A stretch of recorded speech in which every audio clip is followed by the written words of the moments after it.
Hey friends, I am CA Angad Agnihotri, आपका taxation का faculty. आज हम स्टार्ट करेंगे हमारी टैक्सेशन की जर्नी। और ये बात मैं आपको डे 1 पे क्लैरिफाई कर रहा हूं, ये टैक्सेशन की जर्नी सिर्फ आपके 100 मार्क्स की नहीं है, सिर्फ हमारे स्टडी फेज की नहीं है। ये taxation through out the life हमारे साथ रहने वाला है और ये हमको वो रिकॉग्निशन और वो इनकम दिलाता है जिसके लिए हम इस प्रोफेशनल कोर्स में एनरोल हुए थे। ये सब्जेक्ट को लाइटली मत लेना।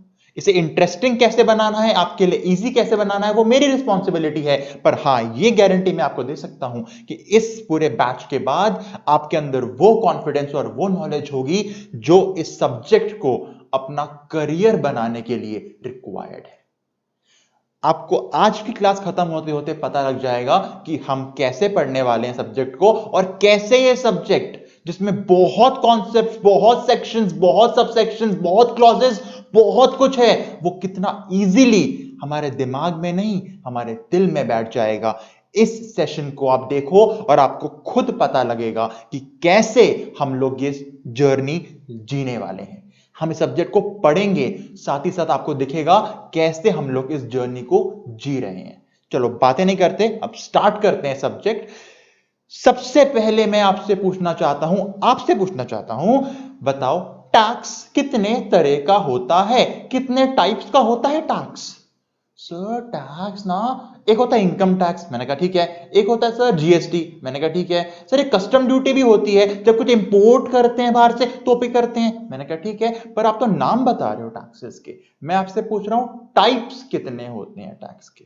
मतलब सर, मतलब अगर मेरी क्लास में 30 बच्चे बैठे हैं, 20 बॉयज 10 गर्ल्स, मैं आपसे पूछूं क्लास में कितने टाइप के बच्चे हैं, तो आप क्या बोलोगे? Sir 2 type, girls and boys.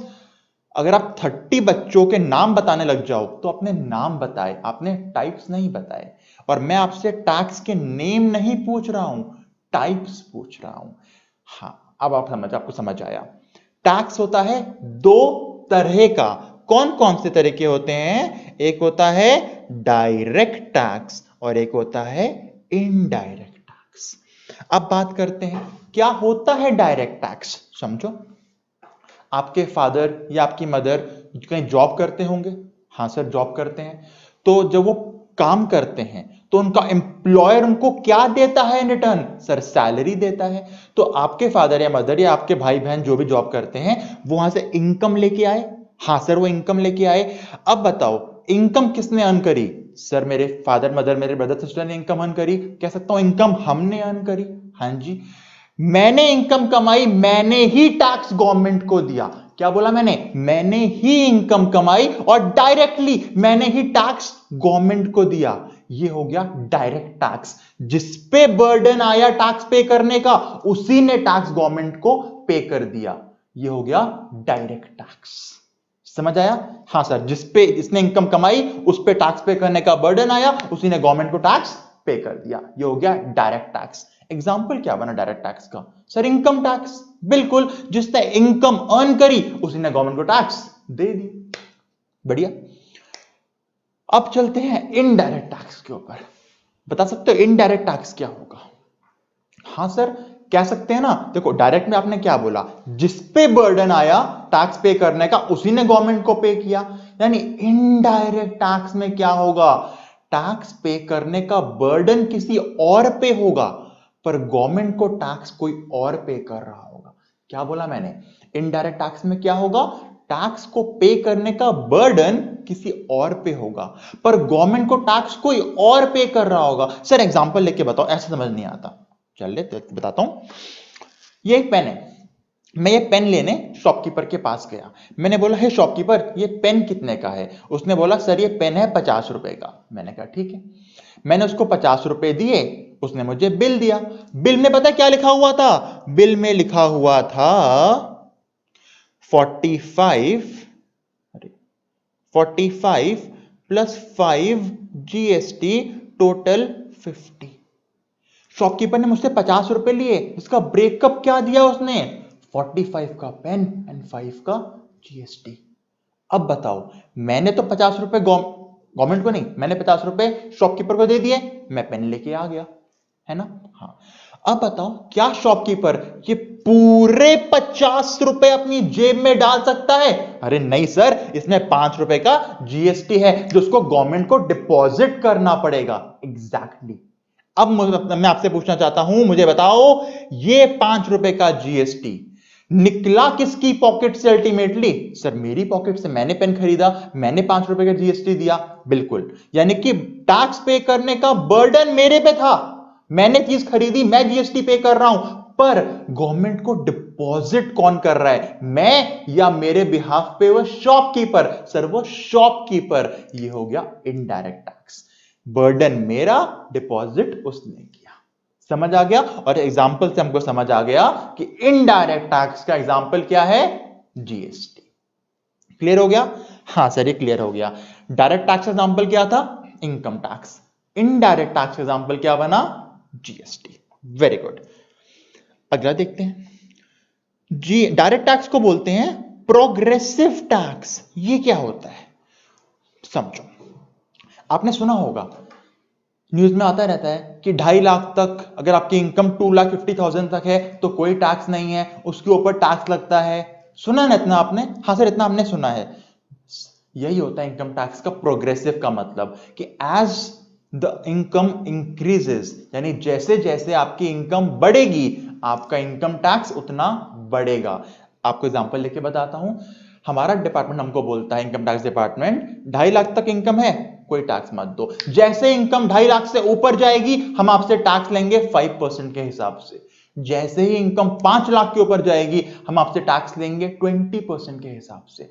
यानी जैसे इनकम बढ़ रही है टैक्स का रेट बढ़ रहा है। सर कैसे करते हैं कैलकुलेशन?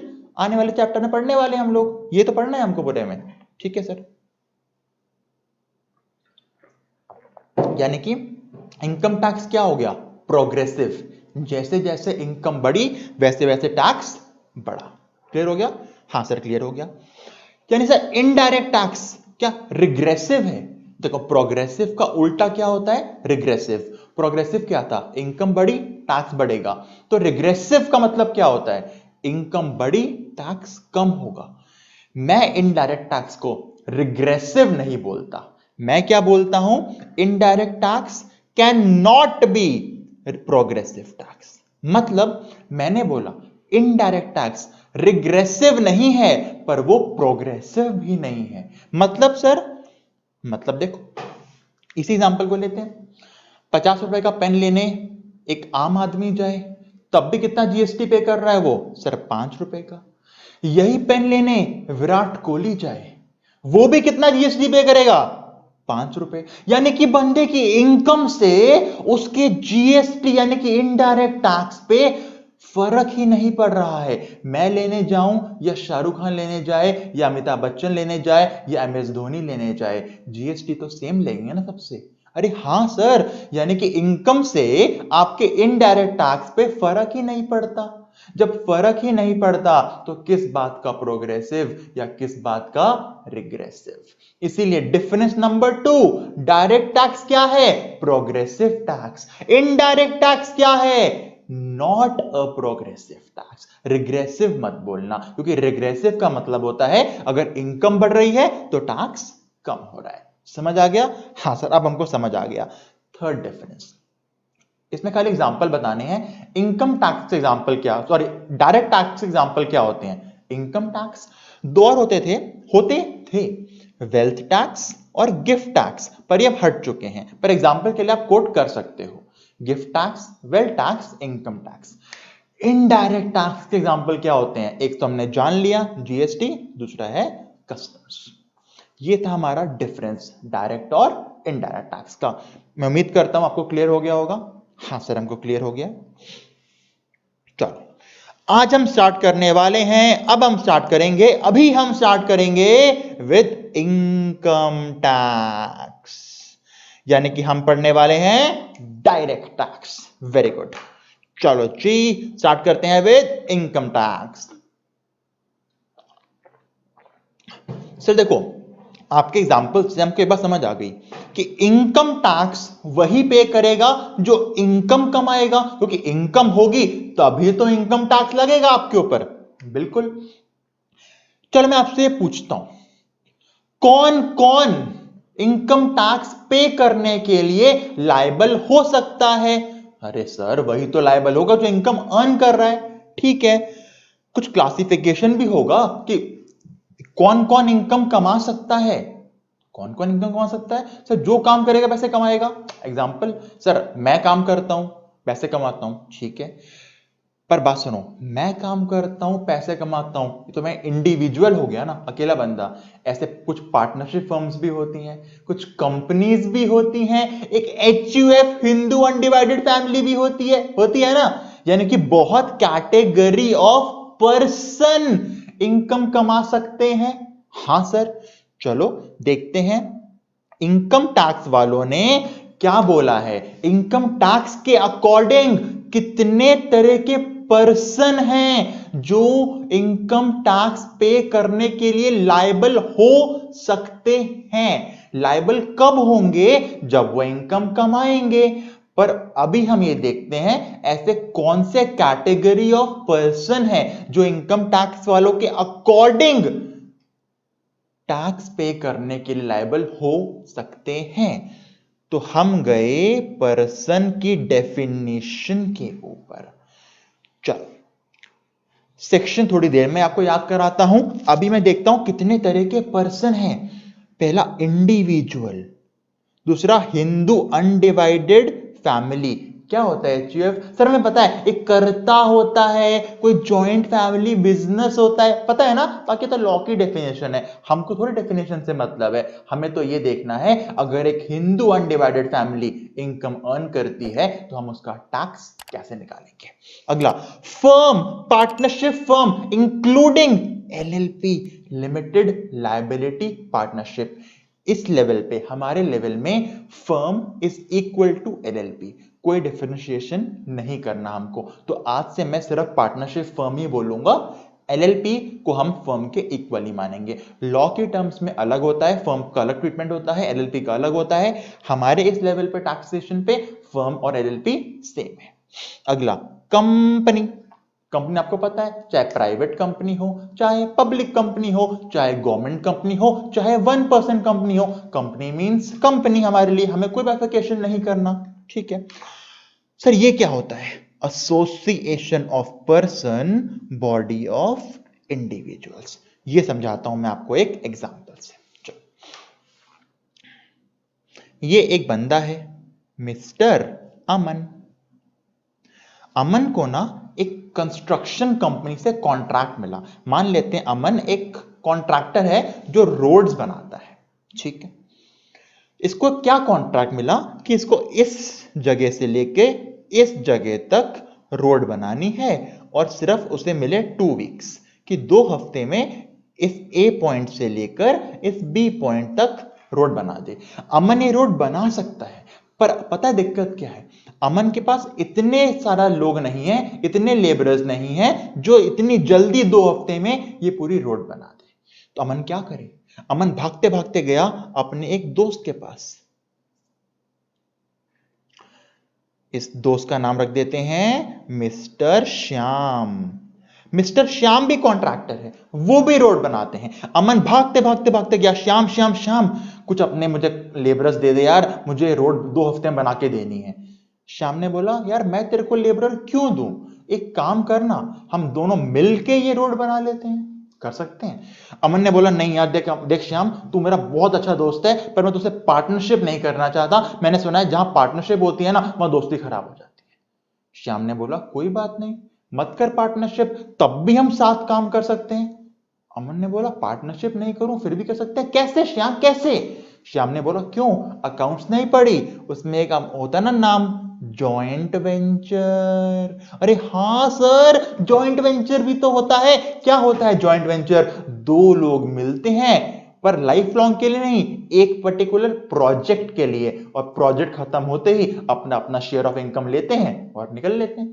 यानी ये दोनों जॉइंट वेंचर कर सकते हैं। क्या कि दोनों मिलके ये रोड बनाएंगे, जितने पैसे आएंगे अपना अपना शेयर लेके निकल जाएंगे। अब जॉइंट वेंचर चाहे 50-50 का हो, 60-40 का हो, वो तो इन पे डिपेंड करेगा। यानी कि देखो, 2 लोग साथ मिले, इनकम कमाई, और जहां इनकम कमाई वहां इनकम टैक्स तो आना ही आना है। अच्छा, अब बताओ अमन कौन है? सर एक इंडिविजुअल है। श्याम कौन है? एक इंडिविजुअल है। दो इंडिविजुअल्स साथ मिले, दो इंडिविजुअल्स साथ मिले पर पार्टनरशिप नहीं कर रहे, जॉइंट वेंचर कर रहे हैं, तो इसको हम बोलते हैं बॉडी ऑफ इंडिविजुअल्स। दो या ज्यादा इंडिविजुअल्स अगर साथ मिलके काम करें पर वो पार्टनरशिप ना करना चाहें तो उसे क्या बोलते हैं? Body of individuals. मतलब जिस ऐसे एसोसिएशन में जिसमें सिर्फ और सिर्फ इंडिविजुअल्स ही हैं, 2 हो या 10 हो या 20 हो। ठीक है sir. Sir association of person क्या होता है? अभी मैंने एग्जांपल किसका लिया? अमन और श्याम का। यही अगर एक कंपनी और एक पार्टनरशिप फर्म आपस में मिल जाएं एक पर्टिकुलर प्रोजेक्ट के लिए, तो उसे कहते हैं एसोसिएशन ऑफ पर्सन। मतलब कि इन सारे कैटेगरी ऑफ पर्सन में से अगर दो बंदे जो मिल रहे हैं, दोनों के दोनों इंडिविजुअल नहीं हैं, कुछ और हैं, जैसे कि एक इंडिविजुअल एक पार्टनरशिप फर्म, एक पार्टनरशिप फर्म एक कंपनी, एक कंपनी एक फर्म, एक इंडिविजुअल एक कंपनी, अगर ऐसे कॉम्बिनेशन करके मिले जहां दोनों तरफ इंडिविजुअल इंडिविजुअल नहीं है, तो इसको अब आप बॉडी ऑफ इंडिविजुअल नहीं बोल सकते, इसे क्या बोलोगे? Association of person. क्लियर हो गया? हाँ सर क्लियर हो गया। सर लोकल अथॉरिटी क्या होता है? अगर आप दिल्ली में रहते हो, आपने सुना होगा MCD, municipal corporation of Delhi. हाँ सर, ये होती है लोकल अथॉरिटी। अच्छा सर, एमसीडी हो गया लोकल अथॉरिटी का एग्जांपल, मैंने कहा सर पर म्युनिसिपल कॉर्पोरेशन वालों की इनकम क्या होती होगी सर? अगर इनकम ही नहीं है तो यहां क्यों डाला है? क्यों नहीं होती इनकम? बिल्कुल होती है इनकम। आपने सुना नहीं? अगर आपका कोई घर है, मान लो ये मेरा घर है, इस घर का प्रॉपर्टी टैक्स, म्युनिसिपल टैक्स हम किसको पे करते हैं? अपनी म्युनिसिपैलिटी को तो पे करते हैं। अरे हाँ सर, पापा ने बताया था कि मैं प्रॉपर्टी टैक्स पे करने जा रहा हूं। बिल्कुल, यानी कि लोकल अथॉरिटी की एक इनकम क्या हो गई? आपके प्रॉपर्टी का टैक्स, है ना? हाँ चलो यहां से एक लिंक करता हूं मैं आपको। मैंने क्या बोला? लोकल अथॉरिटी का एग्जांपल क्या है? म्युनिसिपल कॉर्पोरेशन, है ना? हाँ, इनकी इनकम क्या है? आपका प्रॉपर्टी का टैक्स। और भी इनकम है, एग्जांपल ले रहा हूं प्रॉपर्टी का टैक्स। तो मान लो ये मेरी एक बिल्डिंग है, ठीक है, ये इस बिल्डिंग की वॉल है। क्या है? वॉल। अगर मैं आपको बोलूं इस वॉल का टैक्स किसके पास? इस वॉल का टैक्स किसके पास? सर लोकल अथॉरिटी के पास, क्योंकि ये बिल्डिंग का टैक्स किसके पास जा रहा है? म्युनिसिपैलिटी के पास। म्युनिसिपैलिटी कौन सा पर्सन है? Local authority. तो अब आपके लिए अगर मैं ऐसे एग्जांपल करूं, ऐसे एक्शन करूं, तो आप समझ जाना मैं लोकल अथॉरिटी बोल रहा हूं। क्या बोल रहा हूं? Local authority. क्यों? इसका टैक्स कहां जा रहा है? लोकल अथॉरिटी के पास। तो जल्दी बताओ ये क्या है? Local authority. सर ऐसे क्यों कर रहे हो? अभी समझ आएगा, पर समझ जाओ एक्शन का मतलब लोकल अथॉरिटी। ठीक है, अगला क्या बोला? Every artificial juridical person not falling with in any of the sub clauses. मतलब जो ऊपर कहीं नहीं आया, बाकी सारे चले गए एंड में। सर कौन से बच गए? क्यों? ट्रस्ट। हमारे इंस्टीट्यूट्स सीए, सीएस, सीएमए, मतलब आईसीएआई, आईसीएसआई, आईसीएमएआई कहां गए? यहां गए। समझ आ गया? हाँ सर समझ आ गया हमको। कितने तरह के पर्सन हुए? सर 1 2 3 4 5 6 7, सर 7 कैटेगरी के पर्सन हुए as per the income tax department. 7 कौन कौन से हुए बेटा? सर एक तो इंडिविजुअल, एक फर्म, एक एचयूएफ, एक एओपीबीओआई, कंपनी, लोकल अथॉरिटी और every artificial juridical person. Sir याद करने पड़ेंगे। हाँ, एग्जाम में क्वेश्चन आता है, what are the type of the person as per the income tax act 1961, और आपको लिख के आने पड़ेंगे नाम और 2 लाइन उनके बारे में। लाइन मैंने यहां दे रखी है, वो लिख के आओगे और पूरे 5 नंबर आपको मिल जाएंगे, यानी कि हमको याद करने पड़ेंगे। चलो सर हम याद कर लेंगे। क्यों याद करोगे? सर एग्जाम में आता है इसलिए याद करना पड़ेगा। पर क्यों याद करोगे? सर एग्जाम में आता है इसलिए याद करना पड़ेगा। अरे तुम्हें याद करना पड़े तो मैं क्यों पढ़ा रहा हूं? तो मैं याद कराऊंगा। सर आप याद कराओगे? हाँ बिल्कुल याद कराऊंगा। चलो करते हैं याद। चलो सारे अपने हाथ ऐसे करो, आपसे बोल रहा हूं वीडियो देखने वालों, रख दो हाथ, कॉपी पेन, ऐसे हाथ करो जल्दी। चलो करो, करो ना, कोरोना नहीं, करो ना। चलो करो। चलो हम एक्शंस में सीखेंगे डेफिनेशन को, और आपको मेरे साथ करनी है। इंडिविजुअल मतलब कितने लोग होते हैं? सर इंडिविजुअल मतलब एक बंदा होता है, तो एक बंदा क्या हो गया? इंडिविजुअल। करो ऐसे, एक बंदा क्या हो गया? इंडिविजुअल। एक HUF हिंदू अनडिवाइडेड फैमिली खोलने के लिए कितने लोग चाहिए सर? दो में खुल सकती है, बढ़िया।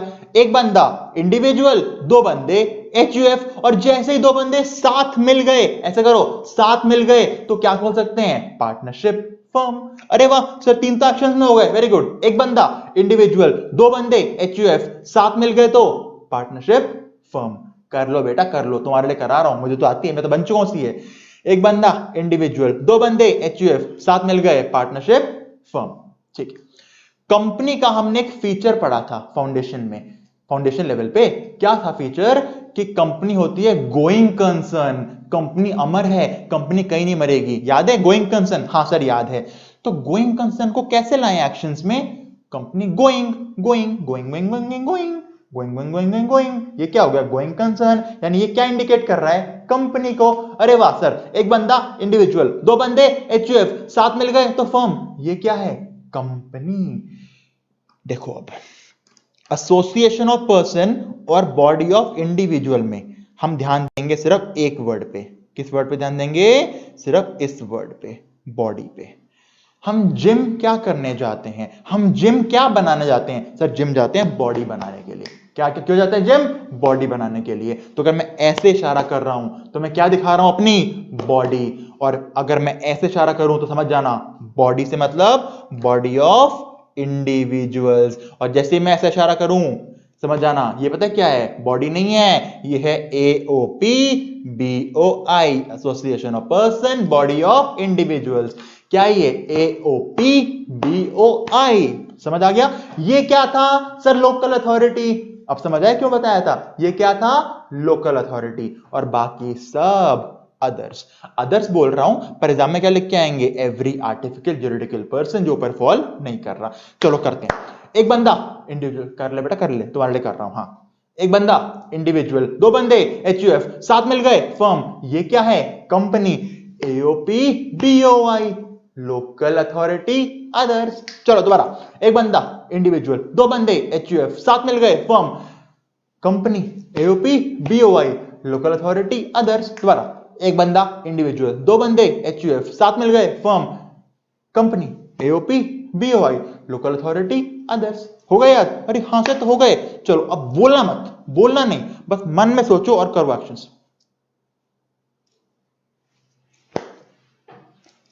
सर पागल लगेंगे? हाँ लगने दो पागल, अगले बंदे को तुम्हें बोलने दो। अबे क्या कर रहा है, पागल हो गया क्या? हाँ लगने दो, उसे क्या पता तुमने 5 नंबर पक्के कर रहा है बच्चे, 5 नंबर एग्जाम में आएगा। समझ आ गया? जल्दी से चलो एक लास्ट लाइन करते हैं, फिर आप प्रैक्टिस करना। Individual HUF, firm, company, AOP BOI, local authority others. देखा कितना सिंपल हो गया? अरे हाँ सर बहुत सिंपल हो गया। चलो अब याद करते हैं इसका सेक्शन। बच्चों मैं आपसे पूछता हूं, आपके फाउंडेशन के लॉ के फैकल्टी ने आपको बताया होगा कि किसी भी एक्ट में सारी डेफिनेशंस किस सेक्शन में होती हैं? सर उन्होंने हमको बताया था सारी डेफिनेशन होती हैं सेक्शन नंबर 2 में। बिल्कुल, सारी डेफिनेशन होती हैं सेक्शन नंबर 2 में। यानी कि अगर मैं बोलूं पर्सन की भी डेफिनेशन है as per the income tax act 1961, तो ये भी किसी सेक्शन में होगी। बिल्कुल, यानी सेक्शन नंबर 2 तो हमको पता लग गया क्योंकि सारी डेफिनेशन सेक्शन नंबर 2 में होती है। फिर 31 कैसे याद करें? करते हैं याद। कितने तरह के पर्सन है? सर 7 तरह के पर्सन है। 7 पर्सन है, हमें 7 बनाना है। 7 बनाना है, कैसे बनेगा 7? Simple, 2 into 3 plus 1, 2 into 3 6 plus 1 7, बन गया 231 पर्सन का सेक्शन। अरे हाँ सर 7 तरह के पर्सन, 7 कैसे बनता है? 2 into 3 plus 1 231, तो 231 क्या हुआ? पर्सन का सेक्शन। क्लियर? अरे बहुत क्लियर सर, समझ आ गया। कितने तरह के पर्सन? 7, सेक्शन क्या बना? 2 सबसेक्शन 31। याद रहेगा? बिल्कुल याद रहेगा सर, बिल्कुल कोई दिक्कत नहीं सर, वेरी गुड। चलो हमने देख लिया कौन सा पर्सन इनकम टैक्स में आ सकता है जिसके ऊपर इनकम टैक्स पे करने की लायबिलिटी बन सकती है। चलो ये तो हमने जान लिए 7 तरह के पर्सन, ठीक है, सेक्शन में याद कर लिया 231। अब एक बात बताओ, इंडिविजुअल मतलब कौन था? एक अकेला बंदा। एक बच्चा जैसे ही पैदा हुआ, जैसे बच्चा पैदा हुआ वो इंडिविजुअल तो बन गया, हाँ इंडिविजुअल बन गया, पर क्या छोटा सा बच्चा इनकम कमाता है? नहीं सर, इनकम तो नहीं कमाता। यानी कि वो इंडिविजुअल तो है पर वो टैक्स पे करने के लिए भी लायबल नहीं है ना? हाँ सर, भी लायबल नहीं है। यानी कि सर पर्सन तो बन गया पर इनकम टैक्स नहीं आया उसके ऊपर। मैंने कहा सर देखो, आपने बोला बच्चा इंडिविजुअल है, मैंने कहा पर वो टैक्स पे नहीं कर रहा। मैंने कहा हाँ नहीं, क्यों? क्योंकि उसकी इनकम नहीं है। यानी कि सर एक पर्सन को भी कुछ करना पड़ेगा ताकि इनकम अर्न करे और फिर टैक्स पे करे। हाँ, तो जैसे ही कोई भी पर्सन, इंडिविजुअल हो, कंपनी हो, एचयूएफ हो, जैसे ही कोई भी पर्सन इनकम टैक्स पे करने के लिए लायबल हो जाएगा ना, जैसे ही लायबल होगा उस समय वो पर्सन नहीं रहेगा, वो बन जाएगा हमारा असेसी। क्या बन जाएगा? असेसी। यानी कि असेसी कौन है? असेसी वो पर्सन है जिसके ऊपर इनकम टैक्स पे करने की लायबिलिटी आ गई। एसएससी कौन है? असेसी वो पर्सन है जिसके ऊपर इनकम टैक्स पे करने की लायबिलिटी आ गई। ओके सर, यानी कि सबसे पहले क्या बनोगे आप? पर्सन। पर्सन बनते ही टैक्स पे नहीं करना, पर्सन पहले बनेगा असेसी। और असेसी कब बनेगा? जैसे ही पर्सन ने इनकम कमाई, उसके ऊपर टैक्स पे करने की लायबिलिटी आई। अब वो पर्सन नहीं रहा, वो क्या बन गया? असेसी। तो मैं आपसे दो बातें पूछता हूं, दो स्टेटमेंट बोलता हूं, बताना ट्रू या false. Every person is an assessee. हर पर्सन असेसी है। ट्रू या फॉल्स? Sir false. हर पर्सन थोड़ी होगा असेसी, जो पर्सन पे टैक्स की लायबिलिटी आएगी वही बनेगा असेसी। बिल्कुल। सेकंड स्टेटमेंट सुनो, every assessee is a person. Her assessee person जरूर होगा। बिल्कुल ट्रू है सर। क्यों? क्योंकि जब तक पर्सन नहीं हो असेसी कैसे बनोगे? अरे हाँ सर, ये बहुत लंबी चौड़ी डेफिनेशन है एसएससी की बेटा, ये विद टाइम हम लोग समझेंगे, अभी नहीं, विद टाइम समझेंगे। चलो पहले सेक्शन याद कर लेते हैं जल्दी से इसका। तो 2 सबसेक्शन 7, देखो एसएससी की डेफिनेशन है, यानी सेक्शन 2 तो पक्का आएगा, जहां जहां डेफिनेशन वहां सेक्शन 2। हाँ से 2 समझ आ गया। असेसी कहां से निकला है? सर असेसी पर्सन से निकाल के लाए हैं। पर्सन कितने थे? सर 7। कौन कौन से? Individual, HUF, firm, company, AOP, BOI, local authority, others. Assessee कहां से निकला? पर्सन से। कितने पर्सन? 7। तो बन गया ना सेक्शन 2 सबसेक्शन 7। कैसे याद किया? 2 तो हमको याद है, डेफिनेशन है, और 7 कैसे? असेसी निकला ही 7 तरह के पर्सन के अंदर से है। अरे हाँ सर, याद हो गया। पर्सन का सेक्शन क्या था? 231। कैसे याद किया? 2 × 3 + 1, क्योंकि 7 तरह के पर्सन बनाने थे। असेसी कहां से निकला? पर्सन से निकला। तो सेक्शन क्या बन गया? 2 सबसेक्शन 7। कैसे याद किया? 7 तरह के पर्सन से ही तो बनेगा एसएससी। बिल्कुल ठीक, 2 सेक्शन याद हो गए हमको, देखा? चलो आगे चलते हैं।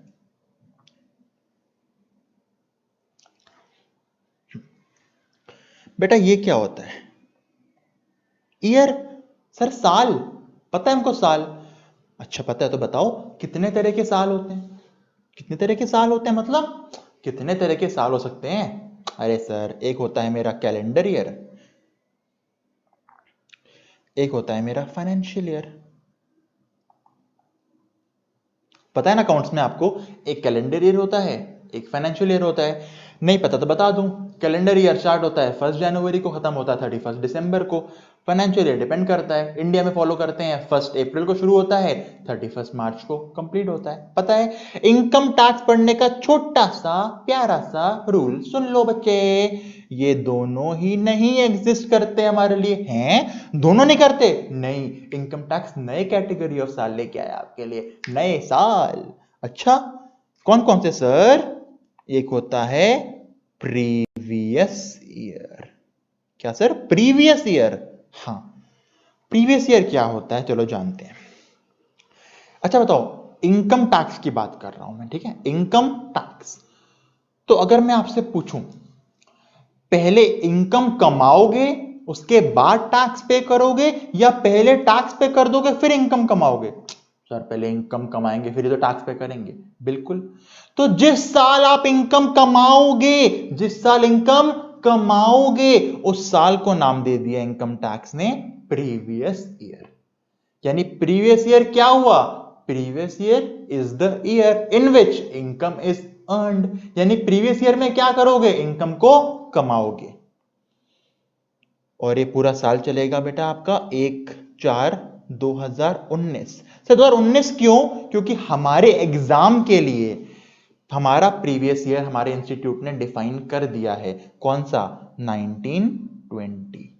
मतलब डिफाइन कर दिया मतलब सर, मतलब बेटा हमारे एग्जाम में जो क्वेश्चन आएगा ना इनकम टैक्स निकालने के लिए, वो इसी ड्यूरेशन का आएगा, 1/4/19 से लेकर 31 मार्च 20 का, जिसको हम शॉर्ट फॉर्म में क्या बोलते हैं, 1920।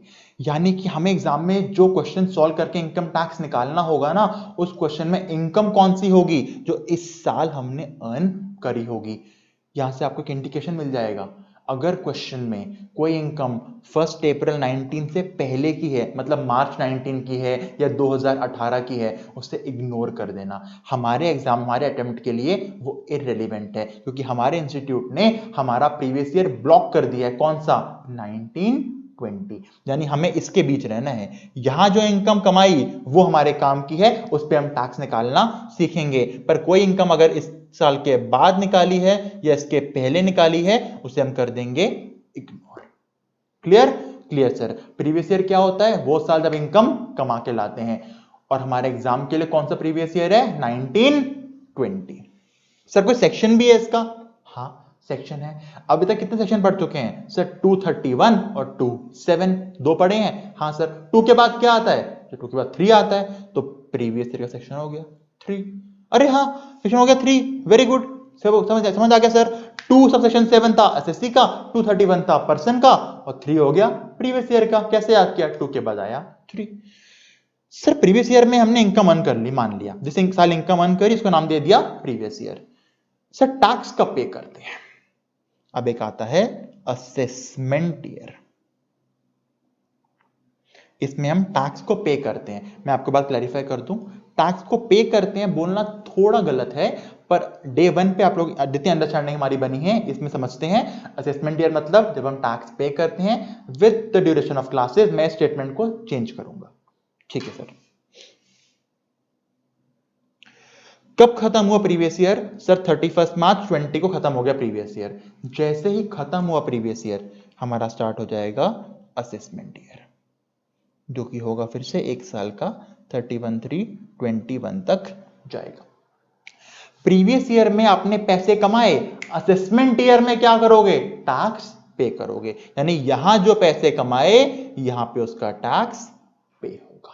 प्रीवियस ईयर में कमाओ, असेसमेंट ईयर में पे ऑफ कर दो। Clear, clear. मैं फिर आपको कह दूं, कुछ टाइम के बाद मैं स्टेटमेंट को थोड़ा मॉडिफाई करूंगा। अभी के लिए आप समझ लो, प्रीवियस ईयर में कमाए, असेसमेंट ईयर में पे कर दिया, ठीक है, ठीक है सर, समझ आ गया हमको। हमारे एग्जाम के लिए प्रीवियस ईयर कौन सा है, 1920, जो कब शुरू होगा, 1 अप्रैल 19 को, कब खत्म होगा, 31 मार्च 20 को। ऐसे ही हमारे एग्जाम के लिए असेसमेंट ईयर कौन सा हो गया, 2021, फिक्स कर दिया हमारे एग्जाम के लिए। ठीक है सर, हमको समझ आ गया। सर असेसमेंट ईयर का भी सेक्शन है क्या, हाँ, 2 सबसेक्शन 9, ये आपको याद करना पड़ेगा, 2 सबसेक्शन 9, और याद हमको हो जाएगा आराम से। ठीक है सर,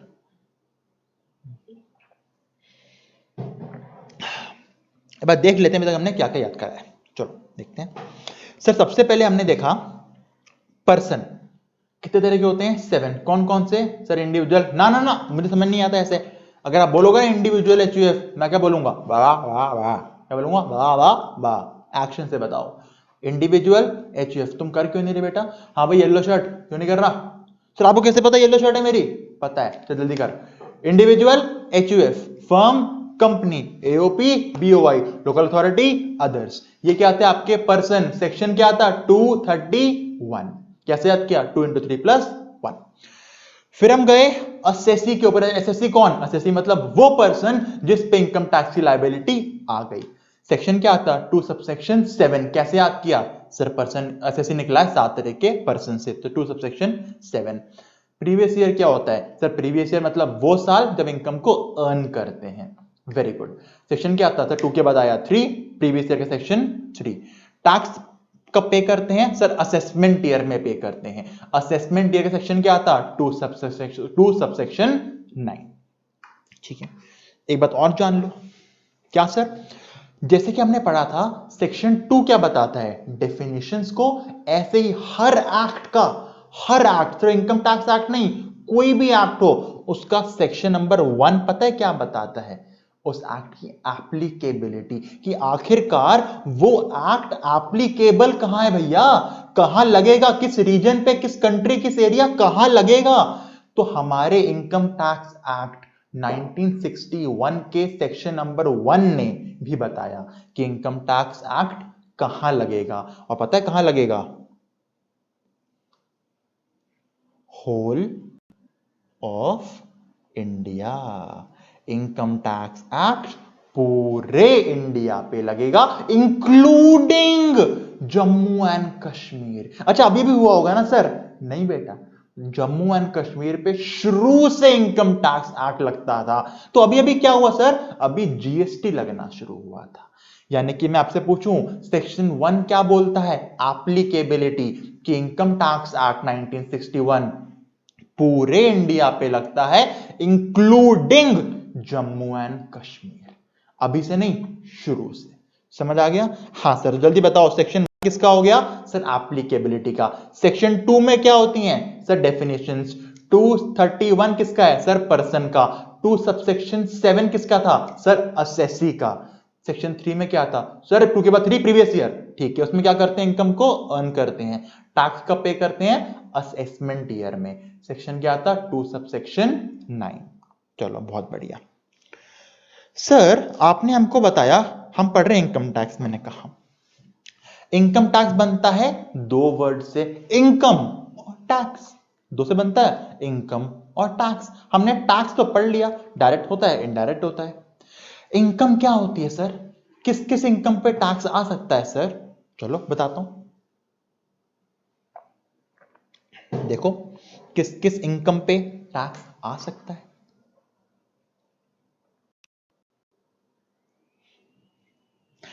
इनकम टैक्स के अकॉर्डिंग ये 5 कैटेगरी है जिसमें उन्होंने इनकम को बांट दिया।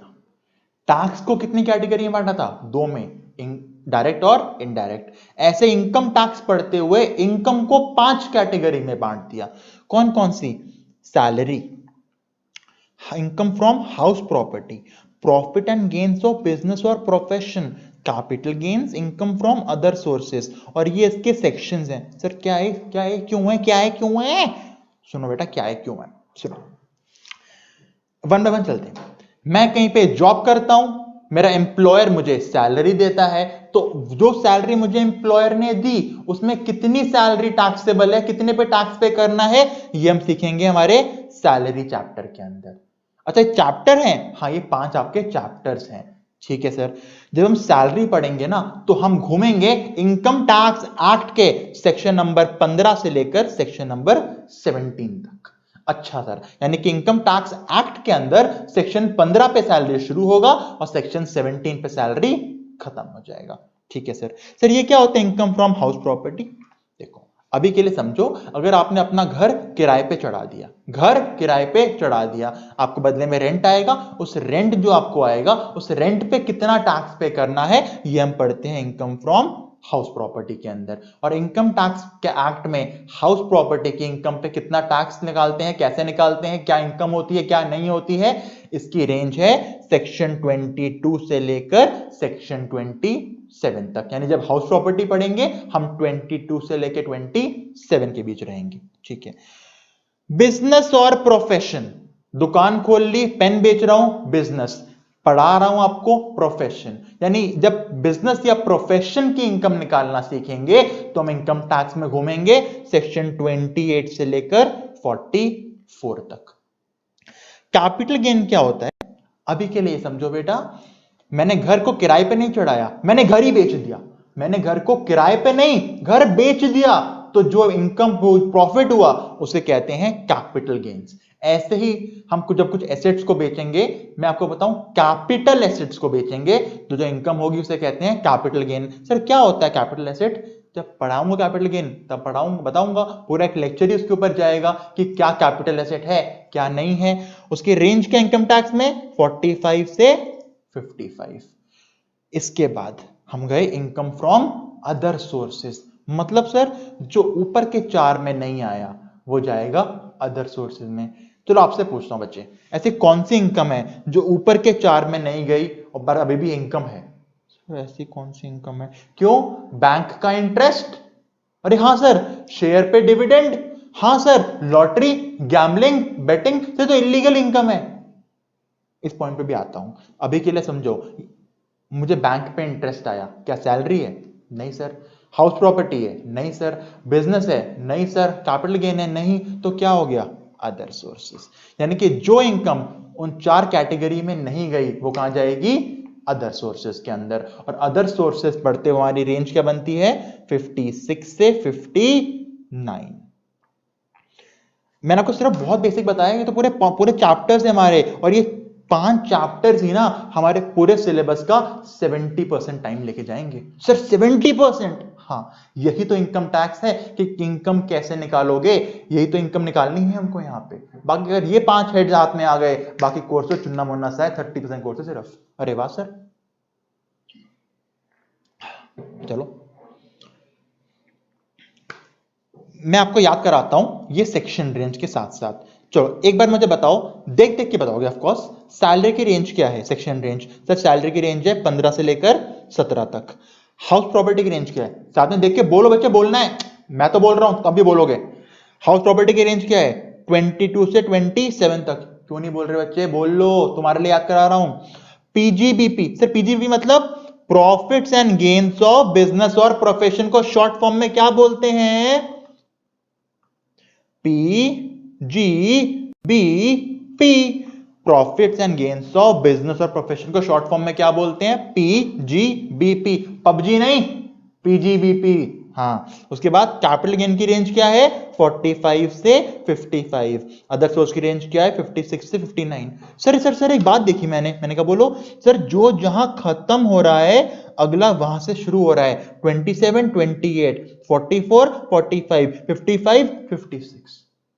क्योंकि एक्ट बना ही इस ऑर्डर में है कि जहां जो सेक्शन खत्म हुआ अगला चैप्टर वहां से शुरू होगा। सर यहां पे क्या हुआ? 18, 19, 20, 21 ये कहां गायब हो गए? ये चेन क्यों टूट गई? क्योंकि बच्चे 1992 में इनकम टैक्स एक्ट ने ये 4 सेक्शन काट दिए थे। अब वो क्या थे वो मुझे भी नहीं पता, और आपको भी जरूरत नहीं है पता करने की। जब ना आप पैदा हुए थे ना मैं पैदा हुआ था तब ये सेक्शन हट गए थे। तो क्या करना है, जो कोर्स में है वो पढ़ते हैं, और कोर्स क्या होता एक्ट में ही नहीं है। अरे वाह, बढ़िया सर। चलो मैं आपको याद कराता हूं अभी। बच्चे पहले नाम भूल जाओ, नाम भूल जाओ मतलब सर सैलरी, हाउस प्रॉपर्टी सब भूल जाओ, सिर्फ रेंज को याद करते हैं। चलो मेरे साथ एक बार रेंज बोलो, बोलना बेटा, हाँ प्लीज। 15 टू 17, 22 से 27, 28 से 44, क्यों नहीं बोल रहे? 45 से 55, 56 से 59। दोबारा 15 से 17, 22 से 27, 28 से 44, 45 से 55, 56 से 59। दोबारा अब थोड़ा स्पीड से बोलेंगे। क्या बोलेंगे? स्पीड से। 15 टू 17, 20 टू 27, 20 टू 24, 44, बोलना अच्छे से। 15 टू 17, 22 से 27, 28 से 44, 45 से 55, 56 से 59। दोबारा 15 टू 17, 22 से 27, 28 से 44, 45 से 55, 56 से 59। दोबारा अब एक बार ट्राई करो बिना देखे बोलने का, ट्राई तो करो। 15 टू 17, 22 से 27, 28 से 44, 45 से 55, 56 से 59। एक बार दोबारा लिंक करते चलेंगे। 15 से 17, 22 से 27, जहां खत्म हुआ अगला शुरू। 28 से 44, 45 से 55, 56 से 59। एक बार लास्ट टाइम चलो। 15 टू 17, 22 से 27, 28 से 44, 45 से 55, 56 से 59। इतना याद हुआ? हाँ सर तो याद हो गया। 15 से 17, 22 से 27, 28 से 44, 45 से 55, 56 से 59। अब दिक्कत क्या आएगी बच्चे? दिक्कत यह आएगी, रेंज तो याद हो गई, पर इस रेंज 15 से 17 के सामने क्या है वो कैसे याद होगा? उसके लिए हम सुनेंगे एक छोटी सी प्यारी सी कहानी। Okay sir.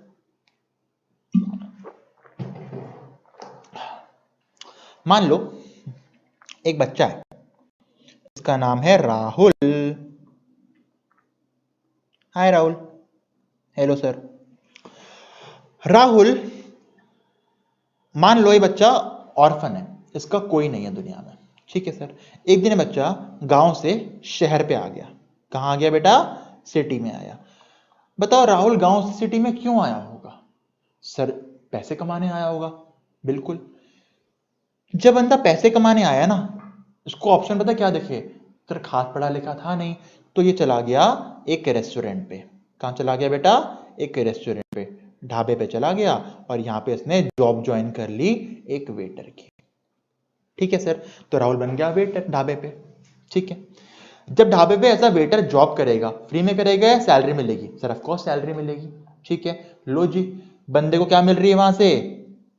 सर इसको सैलरी मिल रही है, यानी ये इनकम के पहले हेड तक पहुंच गया, सैलरी तक। बिल्कुल ठीक सर। चलो ठीक है, जब बंदा सैलरी इनकम अर्न कर रहा था, हमारी एज अ ह्यूमन कितनी नीड्स होती हैं? सर रोटी, कपड़ा और मकान। कपड़े कुछ तो पहने ही थे राहुल ने जब गांव से शहर आया था, रोटी ढाबे पे मिल जाती थी उसको, अब उसको मकान चाहिए था। अब बताओ छोटा सा वेटर क्या घर खरीद सकता है? नहीं सर, किराए पे तो ऑफकोर्स लेगा। बिल्कुल, तो राहुल ने क्या किया? राहुल ने ये घर किराए पे ले लिया, रेंट पे ले लिया। जैसे ही घर रेंट पे लिया, राहुल की तो नहीं, पर उस लैंडलॉर्ड की तो इनकम हो रही है रेंट की। हाँ सर, और घर की रेंट जब मिलता है कौन सी इनकम होती है? सर हाउस प्रॉपर्टी की इनकम होती है। कहानी समझ आ रही है? राहुल गांव से शहर आया जॉब करने के लिए, ढाबे पे जॉब ज्वाइन कर ली। क्या मिली? सैलरी।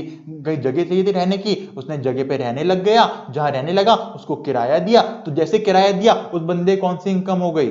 हाउस प्रॉपर्टी की इनकम हो गई। कुछ साल बीते, अब तक राहुल ने सेविंग्स करके ना कुछ पैसे जमा कर लिए थे।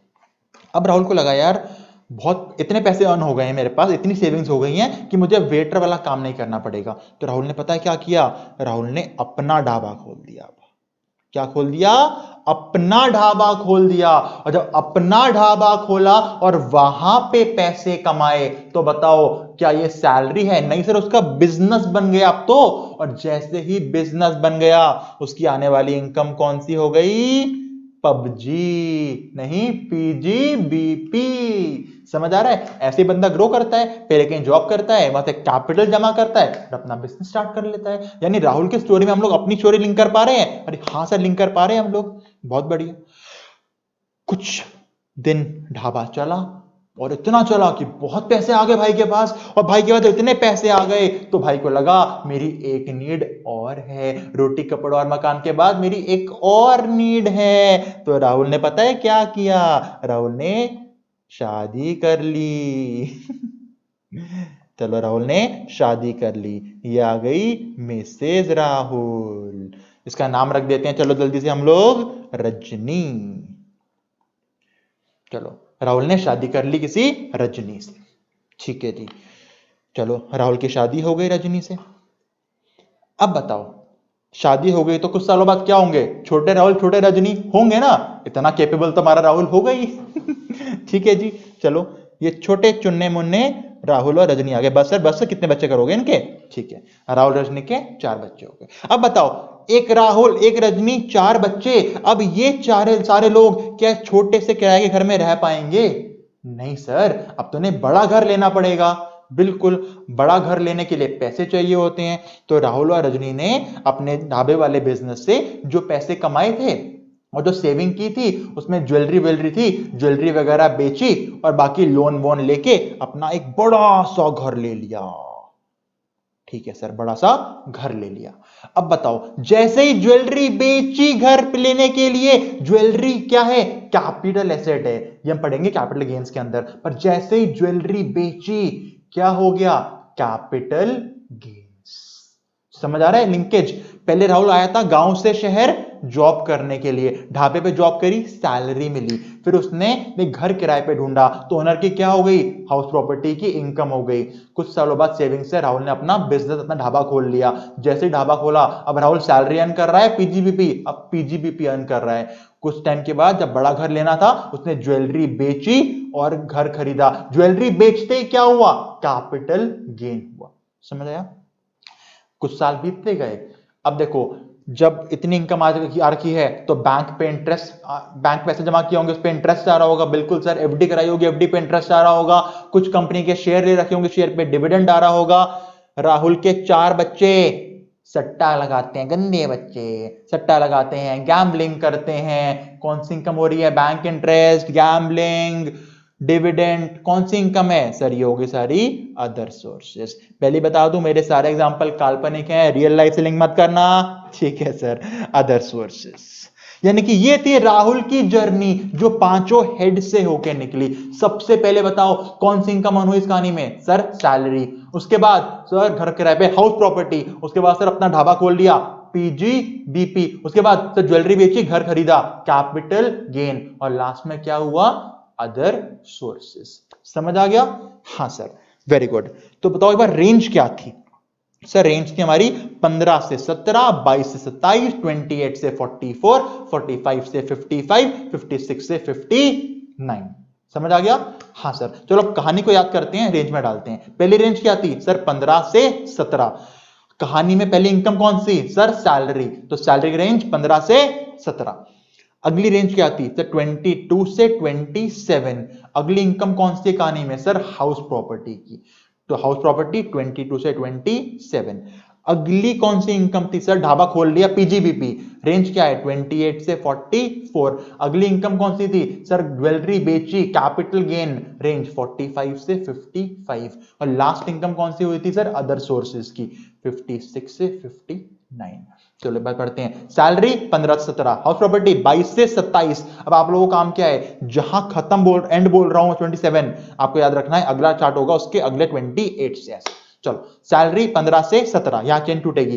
हाउस प्रॉपर्टी 22 से 27, पीजीबीपी 28 से 44, कैपिटल गेन 45 से 55, अदर सोर्सेज 56 से 59। चलो सैलरी 15 से 17, हाउस प्रॉपर्टी 22 से 27, पीजीबीपी 28 से 44, कैपिटल गेन 45 से 55, अदर सोर्सेज 56 से 59। दोबारा सैलरी 15 से 17, हाउस प्रॉपर्टी 22 से 27, पीजीबीपी 28 से 44, कैपिटल गेन 45 से 55, अदर सोर्सेज 56 से 59। याद हो गया इतना? अरे हाँ सर, तो याद हो गया हमको, बिल्कुल। पता नहीं याद क्यों कराया आपने? मैंने याद इसलिए कराया क्योंकि जब हम सैलरी पढ़ेंगे हमें पता होगा हम घूम रहे हैं 15 से लेके 17 तक। अगर आपको ये रेंज याद है तो उस टाइम पढ़ते पढ़ते इसके सब सेक्शन भी आपको इजीली याद हो जाएंगे। और दूसरी चीज, अब तो एमसीक्यू पेपर है हमारे, एमसीक्यू आते हैं हमारे बहुत सारे। एमसीक्यू में मान लो एक क्वेश्चन आ गया, आपको क्वेश्चन पढ़ के समझ आ गया कि ये क्वेश्चन ना हाउस प्रॉपर्टी का है। क्वेश्चन ने क्या बोला? Particular concept of house property का सेक्शन नंबर क्या है? ऐसे क्वेश्चन आते हैं कि particular concept of house property का सेक्शन नंबर क्या है। आपको कॉन्सेप्ट नहीं आता मान लो, पर 4 ऑप्शन क्या है? 15, 20, 25, 30। आपको पता है हाउस प्रॉपर्टी क्वेश्चन है और सेक्शन नंबर पूछा है, 4 ही ऑप्शन है, 15, 20, 25, 30। क्या टिक करके आओगे? सर 25 टिक करके आएंगे। क्यों बेटा? क्योंकि सर हाउस प्रॉपर्टी की रेंज क्या है? 22 से 27, और इसके बीच ना तो 15 आएगा, ना 20, ना 30। ये है सेक्शन याद करने का एक बेनिफिट कि कॉन्सेप्ट चाहे ना आता हो सब भी सही टिक करके आ जाओगे। बाकी कॉन्सेप्ट क्यों नहीं आता होगा मैं याद कराऊंगा, क्यों नहीं याद होगा, बिल्कुल समझ आएगा आपको। अरे वाह सर, बढ़िया, समझ आ गया? हाँ सर, ये पूरा क्लियर हो गया सर हमको ये। चलो आपको एक बात और बता दूं मैं, इन सारे सेक्शन जो रेंज है ना 15, 17, 22, 27, 28, 44, जहां पे रेंज शुरू होती है, जहां पे रेंज शुरू होती है यानी कि 15, 22, 28, 45, 56, जहां पे रेंज शुरू होती है, इस सेक्शन को बोलते हैं चार्जिंग सेक्शंस। क्या बोलते हैं? Charging section. यानी मैं कहना चाहता हूं हर हेड का पहला सेक्शन होता है चार्जिंग सेक्शन। सर क्या होता है चार्जिंग सेक्शन? ये कुछ कंडीशंस बताता है, फिर हम देखते हैं जो हम इनकम कमा रहे हैं ना, ये इनकम पे हम वो कंडीशन लगाते हैं। जिस कंडीशन ने हमारी इनकम पूरी कर दी, हमारी इनकम उस हेड में टैक्सेबल होती है। सर मैंने नो समझ आयो, सुनो मैंने क्या बोला। जैसे हमें सेक्शन नंबर 15 क्या बताता है कि अगर जो आपको इनकम मिल रही है वो एम्प्लॉयर और एम्प्लॉय का रिश्ता बना है और वहां से इनकम आ रही है, ये होती है हमारी सैलरी इनकम। ऐसे 22 क्या बताता है कि अगर आपका घर किराए पे है और रेंट आ रहा है तो ये इनकम होती है हाउस प्रॉपर्टी की इनकम। ऐसे ये सारे चार्जिंग सेक्शंस कुछ ना कुछ कंडीशन बताते हैं और मैं जो इनकम अर्न करता हूं अब मैं उस इनकम पे हर सेक्शन की कंडीशन लगाता हूं। जिस सेक्शन की कंडीशन ने मेरी इनकम पे अप्लाई हो गई मेरी इनकम उस हेड में टैक्सेबल हो जाएगी। जैसे एग्जांपल लूं, मैंने बैंक पे इंटरेस्ट कमाया, मैंने एफडी कराई हुई थी, एफडी पे मुझे इंटरेस्ट आया। अब मैं देखना चाहता हूं कि मैं टैक्स कैसे पे करूं, तो सबसे पहले मुझे देखना पड़ेगा किस हेड के अंदर मैं जाऊंगा, क्योंकि जब उस हेड में जाऊंगा तभी तो मैं ट्रीटमेंट सीख पाऊंगा। तो मैं देखने गया, बैंक पे इंटरेस्ट आया, सैलरी वाला ने बाहर कर दिया, भाई एम्प्लॉयर एम्प्लॉय का रिश्ता ही नहीं है। हाउस प्रॉपर्टी ने बाहर कर दिया, बैंक घर पे इंटरेस्ट, घर पे रेंट नहीं आ रहा। ऐसे पर्टिकुलर जब मैं 56 के पास गया, 56 ने बोला बैंक पे इंटरेस्ट आता है, तेरी इनकम टैक्सेबल होगी अदर सोर्सेज में, क्योंकि 56 ने क्लासिफाई करा हुआ है बैंक इंटरेस्ट जाएगा अदर सोर्सेज में। यानी सर हम मुझे खास समझ नहीं आ रहा पॉइंट है, कोई बात नहीं बेटा, बेसिक लेक्चर था ये, तो मैं आपको बस ये बताना चाहता हूं हम जब भी कोई इनकम अर्न करते हैं हम जाते हैं चार्जिंग सेक्शंस के पास, 15, 22, 28, 45 और 56 के पास। हम उन पर्टिकुलर कंडीशंस को हमारी इनकम पे लगाते हैं और जिस सेक्शन की कंडीशंस ने हमारी इनकम पे हिट कर दिया हमारी इनकम उस हेड के अंदर टैक्सेबल हो जाती है। कैसे होती है पूरी जर्नी बेटा, 70% सिलेबस है हमारा, ये आराम से पढ़ेंगे हम लोग। आज खाली बताना चाहता था कि हेड की रेंज क्या है और पर्टिकुलर हेड का पहला सेक्शन कौन सा होता है, चार्जिंग सेक्शन। इस पे क्वेश्चन आते हैं एमसीक्यू। जैसे पता है क्या आता है, कैपिटल गेन्स का चार्जिंग सेक्शन कौन सा है? सर कैपिटल गेन की रेंज होती है 45 से 55। इस रेंज का पहला सेक्शन कौन सा हो गया, 45। यानी कैपिटल गेन्स का चार्जिंग सेक्शन क्या हो गया, 45। अब बताओ सैलरी का चार्जिंग सेक्शन क्या होता है, सर 15। हाउस प्रॉपर्टी का सर 22, पीजीबीपी का 28, कैपिटल गेन का 45, अदर सोर्सेज का 56। चलो एक बार जल्दी रिवाइज करते कितना पढ़ा हमने। सेक्शन नंबर 1 क्या था बेटा, सर एप्लीकेबिलिटी, कहां लगता है, एक्ट पूरे इंडिया पे। सेक्शन 2 में क्या होती है बेटा, सर डेफिनेशंस। वेरी गुड, हमने कौन सी पढ़ी सबसे पहले, सर पर्सन की, 2 सबसेक्शन 31। कैसे याद किया, 7 तरह के पर्सन, 2 into 3 plus 1। कौन कौन से होते हैं sir, individual, sir individual, HUF, firm, company, AOP, BOI, local authority, others. ठीक है, क्या हर पर्सन एसएससी होता है, नहीं सर। क्या हर असेसी पर्सन होता है, हां सर। असेसी कहां से निकला, पर्सन से निकला। कौन है असेसी, असेसी वो पर्सन जिस पे टैक्स पे करने की लायबिलिटी आती है। सेक्शन क्या बना, 2 सबसेक्शन 7, क्योंकि कहां से निकला असेसी, पर्सन से। इनकम कब अर्न करते हैं, सर प्रीवियस ईयर में। सेक्शन 2 के बाद आया 3, previous year section number 3। Very good, हमारे एग्जाम के लिए कौन सा प्रीवियस ईयर है, सर 1920। 1 अप्रैल 19 को शुरू होगा, 31 मार्च 20 को खत्म हो जाएगा। टैक्स पे कब करते हैं, सर असेसमेंट ईयर में। सेक्शन क्या आता है, 2 सबसेक्शन 9। बहुत बढ़िया। सैलरी की रेंज क्या आती, 15 से 17। हाउस प्रॉपर्टी की रेंज 22 से 27। पबजी की रेंज 28 से 44। कैपिटल गेन की रेंज 45 से 55। अदर सोर्सेज की रेंज 46 से 59। इन सारे हेड्स के पहले पहले सेक्शन क्या होते हैं, चार्जिंग सेक्शन। 15 किसका चार्जिंग, सैलरी का। 22 किसका चार्जिंग, हाउस प्रॉपर्टी का। 28 किसका, पबजी का, पीजीबीपी का। 45 किसका, कैपिटल गेन का। 56 किसका, अदर सोर्सेज का। इतना क्लियर हो गया, हाँ सर। सर बस थक गए sir, okay last 2 minute, last 2 minute पक्का, लास्ट 2 मिनट। चलो आपसे पूछता हूं एक बात, कभी ऑटो में बैठे हो, हाँ सर ऑटो में बैठे हैं, ठीक है। मान लो यहां से लेकर यहां तक मुझे ऑटो में जाना है। मैं गया ऑटो वाले के पास, मैंने कहा ऑटो वाले भैया मुझे यहां से वहां तक छोड़ दोगे? उसने कहा हाँ जरूर छोड़ देंगे भैया। ऑटो वाले भैया कितने पैसे लोगे? उसने बोला भैया 50 रुपए लगेंगे। मैंने कहा ठीक है। यही अगर मेरी जगह कोई फॉरेनर आता, कौन आता, कोई फॉरेनर, फॉरेन से आता, बोलता है mister auto kindly drop me from this place to that place. अब ऑटो वाला क्या 50 रुपए ही मांगता या ज्यादा मांगता? अरे सर कम से कम 500 मांगता। बिल्कुल।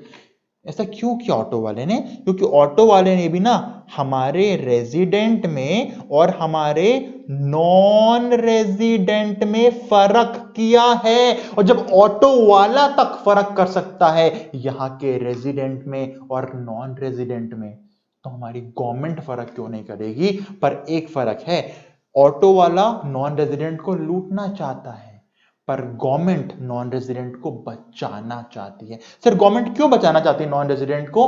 क्योंकि गवर्नमेंट अगर नॉन रेजिडेंट को बेनिफिट देगी तो नॉन रेजिडेंट इंडिया आएगा, और जब नॉन रेजिडेंट इंडिया आएगा तो खाली जेब नहीं आएगा, डॉलर यानी कि फॉरेन करेंसी लेके आएगा। इसीलिए हम लोग पूरे एक्ट में पढ़ेंगे जहां जहां नॉन रेजिडेंट्स को कुछ बेनिफिट्स प्रोवाइड किए गए हैं। मैंने आपको बस ये बताना चाहा कि हमारा इनकम टैक्स एक्ट भी फर्क करता है एक रेजिडेंट में और एक नॉन रेजिडेंट में। ठीक है सर, इसके लिए हमारा बेटा एक चैप्टर है, उसका नाम है डिटर्मिनेशन ऑफ रेजिडेंशियल स्टेटस। हम उसमें निकालना सीखते हैं कौन है रेजिडेंट कौन है नॉन रेजिडेंट। अच्छा सर ठीक है, चलो आपसे पूछता हूं बात आपसे, हम किस कंट्री का रेजिडेंशियल स्टेटस निकालना सीखते होंगे? सर इंडिया का सीखते होंगे ऑफ कोर्स, बिल्कुल इंडिया। हम क्या सीखते हैं, कौन है इंडिया का रेजिडेंट? हम क्या सीखते हैं, कौन है इंडिया का रेजिडेंट? तो समझ आ गया आपको, हम क्या सीखते हैं, कौन है इंडिया का रेजिडेंट। अब आपको यहां से समझ आएगा कि रेजिडेंशियल स्टेटस निकालने का सेक्शन कौन सा होता है, क्योंकि अगर रेजिडेंशियल स्टेटस निकालना सीखेंगे तो कुछ सेक्शन नंबर भी होगा, एक्ट ने बताया होगा। किस कंट्री का निकाल रहे हैं बेटा? सर इंडिया का। कितने लेटर हो गए इंडिया में? 1 2 3 4 5, INDIA 5, और क्या देख रहे हैं, कौन है उसका? R, मतलब रेजिडेंट। 5 + 1 टोटल हो गया 6। रेजिडेंशियल स्टेटस निकालने का सेक्शन क्या बन गया? 6। कैसे याद किया? इंडिया + 1 R, कौन है इंडिया का रेजिडेंट? Section number 6। हो गया याद? अरे हाँ सर, सिंपल है तो बहुत ज्यादा। बिल्कुल सर एक डाउट है, मैंने कहा बोलो। सर आपने बताया बहुत तरह के पर्सन होते हैं, इंडिविजुअल भी, HUF भी, कंपनी भी, फर्म भी, AOP BOI। मैंने कहा हाँ, तो क्या सर हर पर्सन रेजिडेंट और नॉन रेजिडेंट हो सकता है? हाँ, हर पर्सन रेजिडेंट और नॉन रेजिडेंट हो सकता है। तो सर सबको देखने के लिए कौन रेजिडेंट है कौन नॉन रेजिडेंट एक ही तरीका होता है, अलग अलग तरीके होते हैं? बेटा अलग अलग तरीके होते हैं। सर क्या होते हैं वो तरीके? बेटा चैप्टर है पूरा अगला, उसमें पढ़ेंगे ना। अच्छा ठीक है सर, तो अभी के लिए ये समझ लो, आपने जो बोला था वहां से बात निकल गई। सेक्शन नंबर 6 क्या बताता है, कौन है रेजिडेंट कौन है नॉन रेजिडेंट। सेक्शन नंबर 6 के कुछ सबसेक्शन हैं बच्चे। जब मैं पता करूंगा एक इंडिविजुअल, जैसे कि राम, श्याम, मोहन, गीता, सीता, ये रेजिडेंट है या नॉन रेजिडेंट है, इसके लिए जाते हैं सेक्शन 6 सबसेक्शन 1 के ऊपर। कैसे याद किया? एक बंदे के लिए पता करने जा रहे हो तो इंडिविजुअल के लिए जा रहे हो, 6 सबसेक्शन 1 हो गया इंडिविजुअल के लिए। HUF और फर्म, HUF या फर्म खोलने के लिए कम से कम कितने लोग चाहिए होते हैं? सर कम से कम 2 लोग चाहिए होते हैं। तो जब 2 लोगों का रेजिडेंशियल स्टेटस पता करने जाओगे, सेक्शन हो गया 6 सबसेक्शन 2। यानी 6 सबसेक्शन 1 क्या बताएगा, एक इंडिविजुअल कब बनेगा रेजिडेंट कब नॉन रेजिडेंट। 6 सबसेक्शन 2 क्या बताएगा, एक फर्म या HUF कब बनेंगे रेजिडेंट या नॉन रेजिडेंट। कंपनी कितने तरह की होती है मेजरली? सर 3। कौन कौन सी? Private, public, OPC। बिल्कुल। 6 सबसेक्शन 3 क्या बताएगा, कंपनी कब रेजिडेंट कब नॉन रेजिडेंट। और बाकी सारे लोकल अथॉरिटी, AOP BOI जाते हैं 6 सबसेक्शन 4 के अंदर। अभी क्या होते हैं हम पढ़ने वाले हैं, हमारा चैप्टर है पूरा। अभी के लिए समझो, रेजिडेंशियल स्टेटस निकालने का मेजर सेक्शन कौन सा हो गया? तो सेक्शन नंबर 6। इसके आएंगे सबसेक्शंस। जब इंडिविजुअल का रेजिडेंशियल स्टेटस निकालना है, या बोलो इंडिविजुअल का RS निकालना है। गंदे बच्चे RS सुन के हंस रहे हो ना, ये RS वो RS नहीं है, ये रेजिडेंशियल स्टेटस है। इंडिविजुअल का निकालना हो, सेक्शन क्या बन गया? 6 सबसेक्शन 1। फर्म या HUF का निकालना हो तो 6 सबसेक्शन 2। कंपनी 3 तरह की, सेक्शन क्या बन गया? 6 सबसेक्शन 3। अदर्स के लिए 6 सबसेक्शन 4। बहुत बढ़िया, मुझे पता है आप बहुत थक गए हो, अब बस एंड कर रहा हूं मैं। चलो एक बार जल्दी से रिवाइज करते हैं, फिर आगे बढ़ते हैं, मतलब बंद खत्म करते हैं, आगे नहीं बढ़ते, पक्का पक्का। चलो देखो आपको कितना याद हो गया है, टाइम देखो 1 घंटे के अप्रोक्सीमेटली कितना याद हो गया आपको। चलो सर देखते हैं। सेक्शन नंबर 1 में क्या था? Sir applicability. बिल्कुल। सेक्शन 2 में क्या होती हैं? Sir definitions. हमने पढ़ा पर्सन, कितने तरह के पर्सन? सर 7। कौन कौन से? Individual, HUF, firm, company, AOP BOI, local authority, others. कितने होते हैं टोटल? 7। सेक्शन क्या बना? 2+1 231 पर्सन का। असेसी कौन? असेसी मतलब वो पर्सन जिस पे टैक्स पे करने की लायबिलिटी आती है। पर्सन कहां से निकलता है सर? पर्सन ऐसे से निकलता है, पर्सन से। 7 तरह के पर्सन से निकला, 2 सबसेक्शन 7। असेसमेंट ईयर क्या होता है सर? जिस साल टैक्स पे करते हैं। हमारे एग्जाम के लिए असेसमेंट ईयर कौन सा है सर? 2021, जो शुरू होगा 1/4/20 को, खत्म होगा 31 मार्च 21 को। सेक्शन क्या आता है? 2 सबसेक्शन 9 असेसमेंट ईयर का। प्रीवियस ईयर क्या होता है सर? प्रीवियस ईयर मतलब वो ईयर जिसमें आप इनकम को अर्न करते हो। बहुत बढ़िया। हमारे एग्जाम के लिए प्रीवियस ईयर कौन सा है? 1920, जो शुरू होगा 1 अप्रैल 19 को, खत्म होगा 31 मार्च 20 को। सेक्शन क्या प्रीवियस ईयर का सर? 2 के बाद आया 3, previous year section 3। Very good, ठीक है। अब बताओ रेजिडेंशियल स्टेटस निकालने का section sir? Section number 6। Very good. Individual का निकालना हो जब सर 6 सबसेक्शन 1। एचएफए फर्म का निकालना हो तो 2% 6 सबसेक्शन 2। कंपनी का निकालना हो 6 सबसेक्शन 3। बाकी सबका 6 सबसेक्शन 4। चलो बताओ सैलरी की रेंज क्या थी सर? 15 से 17। हाउस प्रॉपर्टी की रेंज क्या थी सर? 22 से 27। पीजीबीपी की रेंज सर जहां खत्म हुआ वहां शुरू हो जाएगा, 28 से 44। कैपिटल गेन की रेंज सर 44 पे खत्म हुआ ना, तो 45 से 55। अदर सोर्सेज की रेंज 56 से 59। बहुत बढ़िया।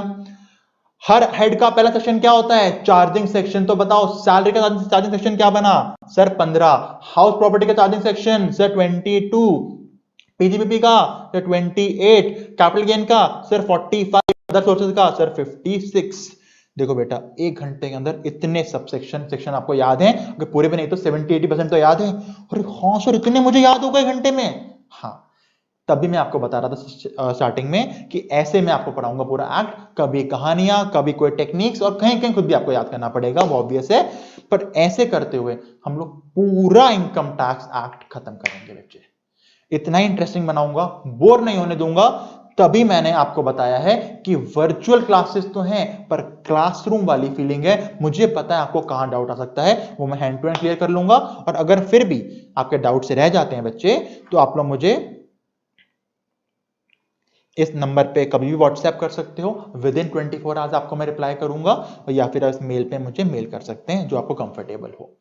ठीक है बच्चे, मैं आपको बताता हूं क्या क्या मटेरियल प्रोवाइड होगा आपको। एक आपको मेरी बुक प्रोवाइड होगी जो उसमें कॉन्सेप्ट्स होंगे सारे। एक मैं आपको अपना क्वेश्चन बैंक प्रोवाइड करूंगा। उस क्वेश्चन बैंक में हर कॉन्सेप्ट के ऊपर क्वेश्चंस हैं। जहां डाउट आ सकता है उसके ऊपर क्वेश्चन बना रखा है। बहुत अच्छा क्वेश्चन बैंक बनाया है। ऐसा क्वेश्चन बैंक आपको कहीं नहीं मिलने वाला बच्चे।